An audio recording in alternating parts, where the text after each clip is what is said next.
Mean, by God, Gene.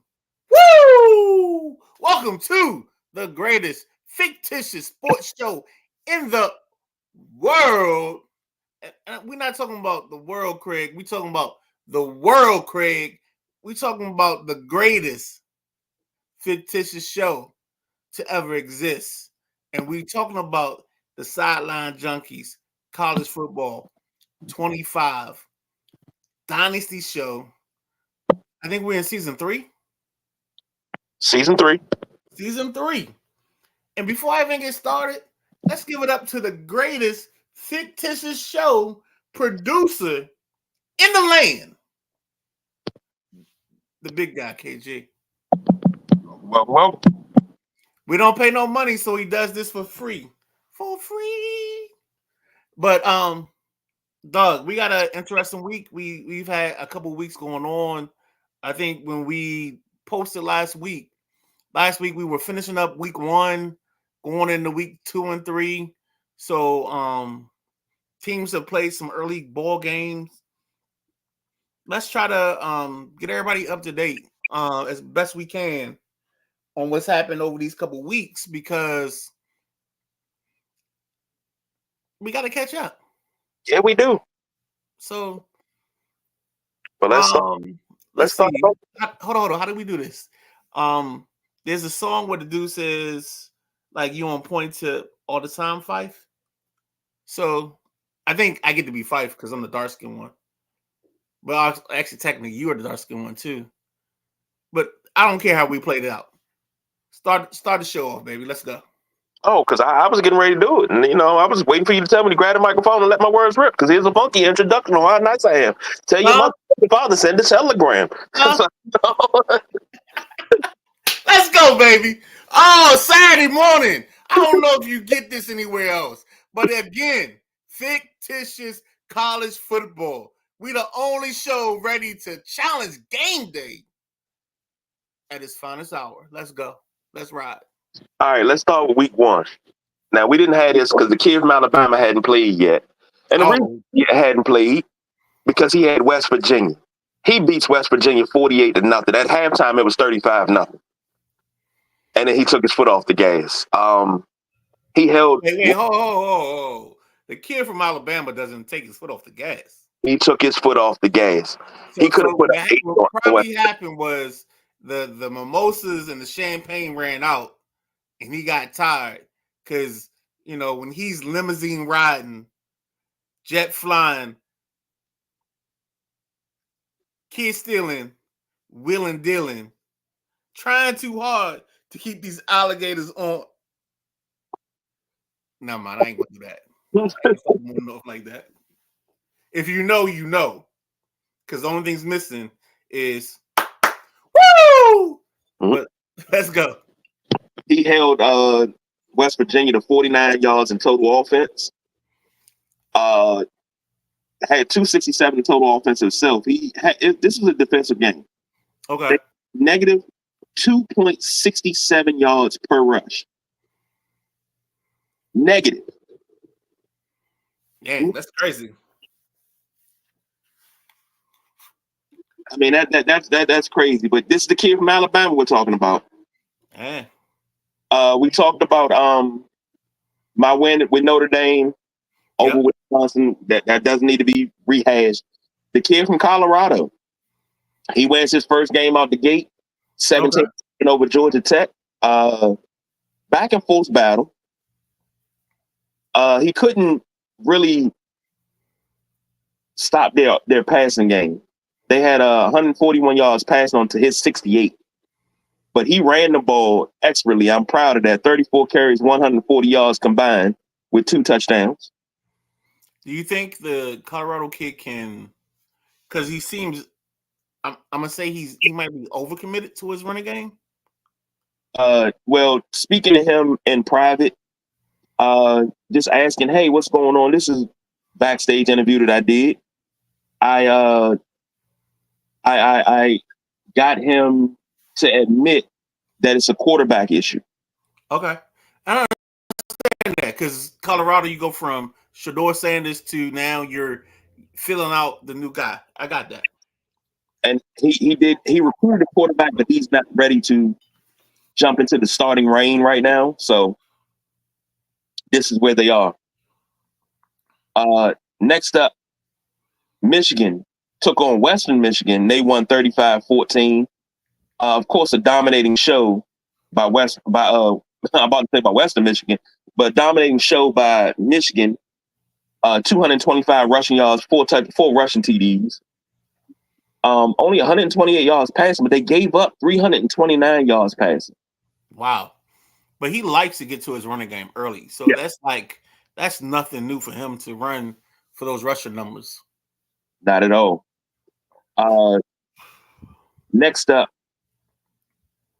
you have the new coach, Rowe, up at State. And having a conversation with Rowe last night in the group, man, I told him, I said, we got to do a home and home. But I told him I'm not playing them. Notre Dame's not coming to Happy Valley late in the season because if I got to play in that Happy Valley snow, that's going to be a long game because we ain't going to be able to do nothing but run the ball.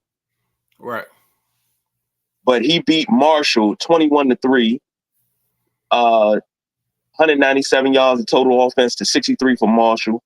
He held Marshall to negative 1.45 yards per rush. Wow. So we talked to him. No, was it him we talked to, or was it Darnell? Last week. Okay. All right. Cool. So he's doing really good up there at Penn State. You know, they're rolling in the big talent, baby. Like the one thing you can't dismiss is talent. Yeah. You know what I'm saying? Like talent is what talent does, and as long as you can make it work, it's gonna be there. And I'm not trying to be crazy, but that's it. Next up, Maryland played FCS West, and Maryland destroyed FCS West 60-13.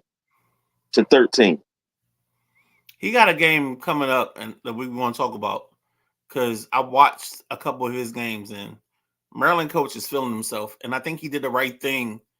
And I wish more coaches would sometimes invest in the young kid, take your lumps, and then move forward with them going forward.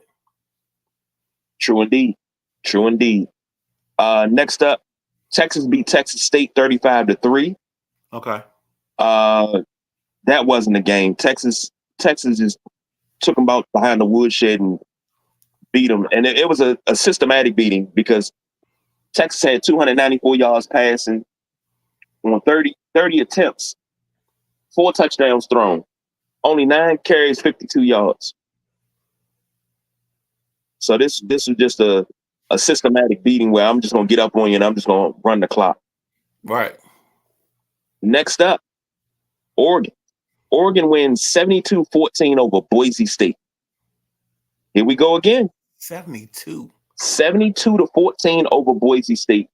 He had 473 yards rushing, 6 rushing touchdowns, 12 yards per carry on the ground.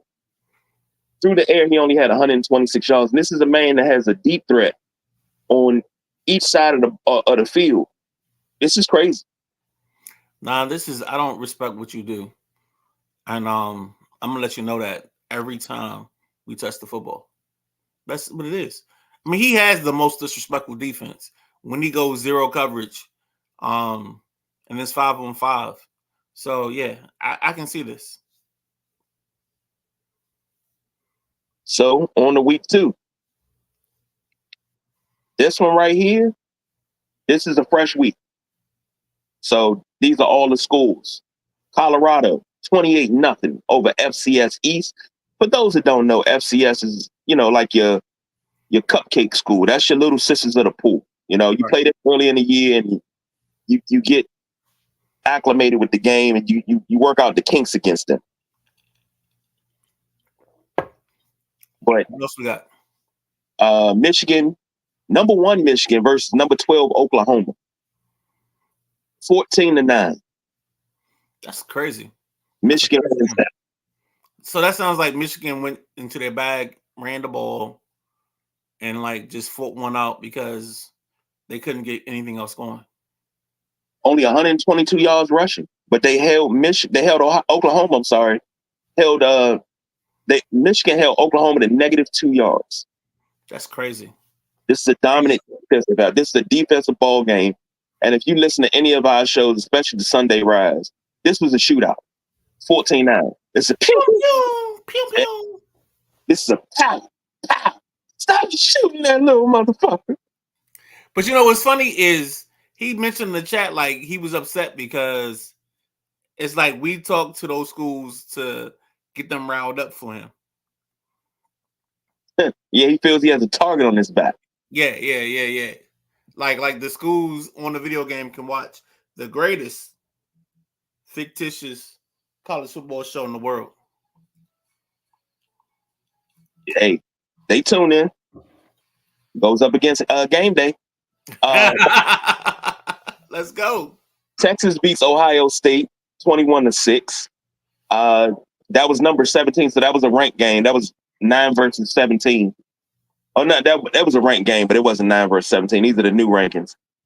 Texas only had 37 yards rushing, 170 yards passing. Texas just gets it done with just Coach Devron down there. It's just a systematic way to get it done. You play is that Arch Manning, or is he out of Arch Manning and on to somebody else? I think he may be an Arch Manning. I think he may be, but he plays. It's a defensive team. Right. They're defense first. So that tells you something. Totally agree. Scary. Next up, Oregon beat Oklahoma State 49-0. Surprised he did not score 70. 345 yards rushing and 5 rushing touchdowns for Oregon. Okay. Oklahoma State to -4 yards per carry. That's crazy. Those numbers are just sickening. And but you know what he did? He just went he went full all-out blitz, probably knowing him, because he didn't have any respect for their wide receivers. He allowed his corners, because most of his corners are like 95s, 96s, and 97s, to play man-to-man and just went hunting. Hey, when you leave them on the island, they're able to take care of it, man. Yeah. The passing yards, 75 yards for Oklahoma State, 74 for Oregon. Crazy. Absolutely, man. Not even gonna get into stats because they didn't even record stats. Notre Dame hosted FCS Northwest and they won 56-7. Okay. Not even gonna get into the stats because that game right there, that should have been 56-0. To be honest. Yeah, but you're the user, so I understand where you're coming from. No, the game glitched where I had the guy on the ground. He was falling to the ground. And all of a sudden, he popped back up and he ran it in for a score on third. Okay. And it's on tape. It's on tape. Maryland beats UConn. They went to UConn and beat UConn 31-17. Maryland had 85 yards total rushing, 306 yards passing. And I know Coach BJ talks about this freshman wide receiver he has. Right. And he's trying to get him to play. And he's playing like a freshman, but I just need him to get a little bit more oomph. Yeah, that's crazy. Like, you got Branch and he's got that kid. So it's gonna be interesting when we get down towards the end of the year, when we start talking about like wide receivers of the year and those type of rankings. Yeah. Next up, you had Penn State beat Temple 28-0. That was a rivalry game. Right. Penn State dominant, 230 yards rushing, 129 yards passing. They held Temple to -45 yards rushing. That's the most backwards running game I've ever seen, dog. Yeah. This is what you call a systematic dismantling. Yeah. That's what that is. And lastly, for week 2, Alabama beats USF, University of South Florida, the Bulls, 28-10. Alabama, 92 yards rushing, 143 yards passing. This is just systematic again. 2 rushing touchdowns, 2 passing touchdowns. And it was just systematic. This thing was in doubt after the first 3 quarters. Right. US was up 3-0 at the half. Alabama scored 7 in the third quarter. So it's 7-3 after 3 quarters. Alabama scored 21 points at the fourth. So, and that's how they pull away. Yep. It's always fourth quarter scoring for Alabama. But you know, they're consistent. Like their message is their message. Their standard is their standard. Like he is. I mean, I know it's your son, but I mean, I think he'd be falling under the Mike Tomlin tree of coaching. Like the standard is the standard. This is what we do. This is how we do it. You know what I'm saying? Right. And he sticks to that motif, that mantra, that way of life. And it's one of the things I like about him. And I can see Colorado like piggybacking off of that a little bit. On to week 3. Maryland flexed this muscle against Virginia Tech. 45-21. Maryland could have scored 60. Maryland could have scored 60 at the half. It was like 35. It was 38-14 at the half. Yeah. Maryland came out in the second half, and I don't know if you guys have ever seen Gladiator, the original. We're not talking about the book what they about to bring out, and I know Denzel's in it, and I don't want to disrespect Denzel, but the original, there's a great scene where Commodus talks about I forgot the story he lays out, but then at the end of the story, he's like, "Am I not merciful?" And when I watched this ball game, all I could hear Maryland saying is, "Am I not merciful?" to Virginia Tech the whole time. Go ahead. Mercy and grace was shown. Yes, indeed. Next up, Alabama. The kid from Alabama struggled a little bit against FSU in the rain, but they win the game 17-7. Okay. Another game going in down at the half, 7-3, and just coming back out after halftime and readjusting and getting it going, man. 137 yards total rushing, only 82 yards passing due to the rain. Florida State only had 89. So this was a defensive battle, but Alabama pulled it out. That's crazy. Next up, we got a rivalry game, Oregon versus Oregon State, which is a tough game for Coach Jim. He wins it 38-24. He was up 35-24 in the final seconds, kicked the field goal to cover the spread for all the bettors out there. So you think Coach Jim was trying to make Vegas happy? I believe so. Because, I mean, you covered it. You kick a field goal to the end. You kick a field goal to the end. You know, you could have just kneeled that down. But, random random allegations. No, I'm joking. We don't have to do an investigation because we know he didn't bet on the game. But, I mean, he put some money in some boosters' pockets. Now, mind you, at halftime, this game was 24-14, Oregon State. At halftime, Oregon State did not score another point. It's crazy. So, next up, number 1 Michigan beat. I'm sorry, let me rephrase that. Reigning national champion Michigan beat UTEP. So you're telling me the reigning, defending national champs did what? They beat UTEP 43-14. Okay. 212 yards rushing, of course. Only 143 yards passing, but this wasn't a game. This game was over. This game was 16-7 at the half, and it got blown open in the second half, especially in the fourth quarter. Michigan put up 21 points. Okay. So this game, that wasn't even in doubt. Penn State beat Buffalo 43-20. Yo, Penn State's making moves, man. Yeah. Penn State. I mean, he's not. I mean, I know when he was at Miami, it wasn't bad. Like he did his thing. He was in the first year revolution of the playoffs, and he missed it last year. But like, that's not a bad coach going to a bad situation. That's a good coach going to a good situation and making it better. Yeah. And I played Penn State last year. I can tell you they got a pretty damn good defense. It's really, really dominant. They keep defense because they always got like pass rushers. Like I think if the game stays true to their type, they got pass rushers and D linemen off the break.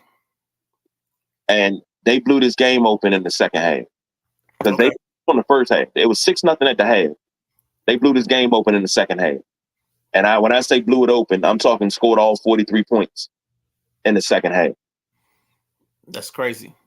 Next up, after Penn State, Colorado beat Northwestern. I'm sorry, Colorado lost to Northwestern. First user loss of the season, 17-7. I talked to Coach Xavier, and he could not contain that no huddle offense. And it was just like they were coming out, and he wasn't prepared. But if you look at the stats, you're going to say, how in the world did Colorado lose this game? Colorado didn't lose this game. Total offense, 174-123, Colorado. Total rush yards, 145-27. So there's obviously some blips in the radar where he didn't either convert or he got turnovers to give them short fields. Yeah. And looking at the conversions, you said third down conversions, he was 5 for 9. Yeah. And had 2 turnovers, but 1 takeaway. So yeah, totally makes sense. Yeah. It was a tough one, tough loss. But he can't give up on the running game. He's gonna bounce back from it. He's got a game this week. Last up in week 3, probably the bomb burner, probably the closest game of all. Castles versus Convicts. Notre Dame hosted the University of Miami in Notre Dame Stadium. That game went down to the wire 30-27. Okay. Being a coach in that game, I'll tell you this. They had a receiver that I looked at. He was a 99 overall. And I kept telling Dario, I said, I can't let this dude get behind me. He got behind twice, and they dropped in touchdowns. I thought this game was in hand early in the third, and they came back. It was 27-20, and they scored a quick touchdown to make it 27-0. So they left me about 3 minutes, and I'm the master at showing the clock. Right. So I take the kickoff, and I was like, all right, couple first downs. As long as we get in field goal range, we're good. We moved a little bit faster than what we thought. And I was like, okay, I'm getting ready to score. I looked down at the clock. There's only 4 seconds left. I called the timeout and kicked the field goal to win the game. I'm going home. Let's go home. Here we go, baby. Let's be great. Onward to week number 4. So far, Penn State has played, and they beat FCS Northwest 49-0. Okay. Michigan beat USF 23-9. Texas destroyed South Carolina 35-7. Oh my God. I did not see this. Oh, we're gonna have to have a graphic for this next week because nobody's gonna believe this. What you talking about? Oregon beats FCS Northwest, I believe it is. Is it FCS Northwest? Yeah. Yeah. They play FCS Northwest too. 100-3. Oh, yeah, we gotta post that. That's gotta open the show. So next week we will have that. But good grief, first one to crack 100 is Big Jim. That's disrespectful. Disrespectful is an understatement. First, wow, 7 rushing TDs, 4 passing TDs. That's crazy.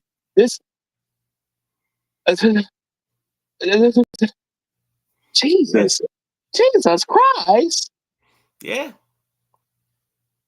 Oh wow! that's craziness on right all along, man. Sheesh. Looking at the Heisman watch, Oregon's running back Raleek Brown is leading the Heisman race. I mean, if they scored 100 last week, of course he got to be because he probably Yeah. had like 6 touchdowns last week. Yeah. Crazy. The right end from Michigan, Eno Etta, is second. Is that a running back? Is Jalen Buckley. He's third. Okay. Jeremiah Love is getting some love. Hey, I mean, in the words of Donny Hathaway, love, love, love. Hey, you know what? I'm gonna say this because I think we covering the Packers game tomorrow, right? Of course we are. Okay, so I'm saving my love analogy for tomorrow because I got a love analogy that's gonna blow your mind because I know you're gonna know it. But Yeah, Jeremiah don't be afraid of the way love makes you feel. Ooh. Yeah. See? And Devin Baxter from Michigan, right outside linebacker, is rounding out the 5th place in the Heisman Trophy race. Okay. Coming up this week, this game week, I mean, we have, let's see, who do we have? Maryland versus Air Force. Notre Dame versus Purdue. Colorado versus Nebraska. Alabama versus FCS Southeast. Those are your 4 remaining games on the schedule. But the way y'all move through the schedule, man, it's like that's cool. But the way we move and the way we operate, by next week we'll probably be like 2 more weeks in advance. Oh, and we'll give you the updates and keep you updated because this is the greatest fictitious college football 25 sideline junkies show in all the land. Right? Well, that is correct. Okay. So before we get out of here, you got any closing thoughts? Any premonitions? You know what I'm saying? I'm gonna put you in the Stevie Wonder box. You got any premonitions going on? I do, and I'll say this. I think Maryland is trying to show everybody that last year wasn't a fluke. That's number one. I totally agree with that. Totally. Number two, I think Alabama and Oregon are on revenge tours. So I'm glad you said that because I'm gonna stop you there real quick. I'm about to do my Kanye West. You know what I'm saying? Like when Kanye stops Taylor Swift, and you gotta tell them that Beyonce had the hottest, dopest album ever. I think when it comes to those 3 teams and just them in particular, I think Maryland is on a revenge tour to make people understand that they are good. I think Oregon is just trying to be Oregon on some Oregon shit. But Alabama, I think they got a thing that they gotta like. This is 2 years in a row that they've been close, but not close enough. Like they haven't gotten to that final game. They lost to Ohio State, I think, in the semis. They lost again in the semis last year. So I think Alabama is on a different mission. And I want to separate those missions because I think they're totally different at the end of the day. I can agree with that. I can agree with it. So we're in week 4 right now. We still got 4 games left. By the time we come back next week, we should be in week 7 or 8. Yep. On the cusp of 8. So the playoff picture and where everybody's kind of sort of headed is going to be shaped out within the next real physical 7 days. And then let's make a note for tomorrow when the sideline junkies Sunday Rise kicks in. Let's put a pin and let's talk about the scenarios for the college football program. I don't know if we talked about it on Tuesday or not. I can't remember. I'm old, but we need to talk about like where teams will end up getting placed based on the way they finish, because it's not going to be a typical 1 through 12. It's based on conference champs and all those things. So we got to really like delve into that thing to make our fans understand that when it gets to the college football playoff, it's not as simple as 1, 2, 3, 4. That's correct.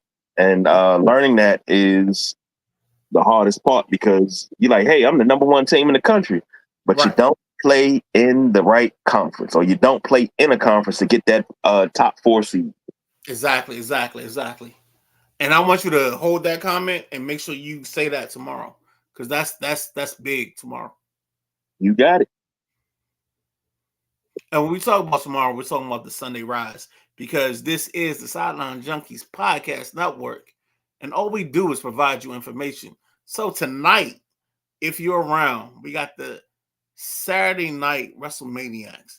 Tomorrow morning, we're going to hit you with the Sunday Rise. On Tuesday, we're going to give you the Tuesday flight. On Wednesday, we're going to get you in the passenger seat with Jack Carr. Thursday, you got the Thursday Night Throwdown. And then we start the week all over again.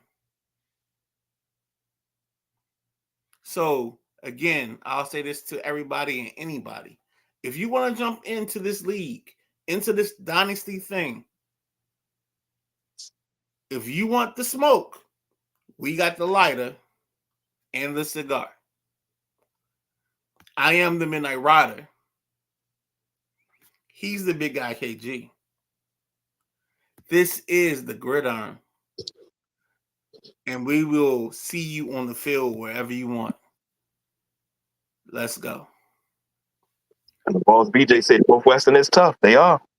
Yeah, totally agree. But ladies and gentlemen, we are out of here because we don't do no overtime.